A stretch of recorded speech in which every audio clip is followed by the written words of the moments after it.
ప్రమథ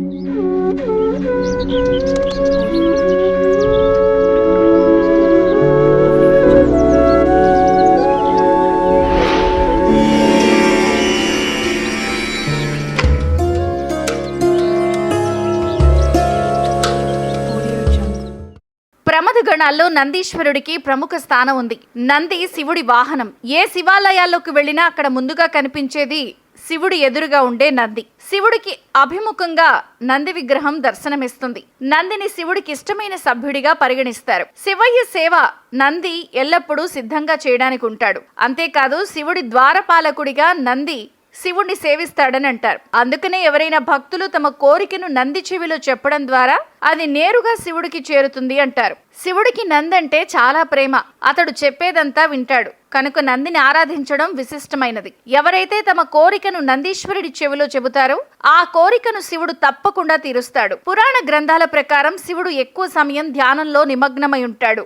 శివుడి ధ్యానంలో ఎలాంటి ఆటంకం కలగకుండా ఉండేందుకు అతనికి గణనంది ఎప్పుడూ కాపలా ఉంటాడు. శివుడికి సేవ చేస్తుంది. శివుడు తపస్సు చేస్తున్నప్పుడు అతన్ని కలవడానికి ఎవరు వచ్చినా తమ కోరికలను నంది చెవుల్లో గుసగుసలాడుతూ చెప్పేవారు. నంది చెవిలో భక్తులు చెప్పే కోరికలు నేరుగా పరమశివుడికి చేరి నెరవేరుస్తాడు. అందుకే భక్తులు తమ కోరికలు తీర్చమంటూ నంది చెవిలో తమ కోరికలు చెబుతారు. అయితే నందీశ్వరుడి చెవిలో మాటలు చెప్పడానికి కొన్ని నియమాలున్నాయి. నంది చెవిలో కోరికలు చెప్పడానికి సరైన మార్గం ఏంటో చూద్దాం. ముందుగా శివుణ్ణి, పార్వతిని పూజించండి. తర్వాత నందికి నీరు, పువ్వులు, పాలు సమర్పించండి. తర్వాత అగరబత్తిలు వెలిగించి నందికి హారతి ఇవ్వండి. నందీశ్వరుడికి ఏ చెవిలో అయినా మీ కోరికలు చెప్పచ్చు. అయితే ఎడమ చెవిలో కోరికలు చెప్పడం చాలా ఫలప్రదం. నంది చెవిలో మీ కోరికను చెప్పే ముందు ఓం అనే పదాన్ని ఉచ్చరించండి.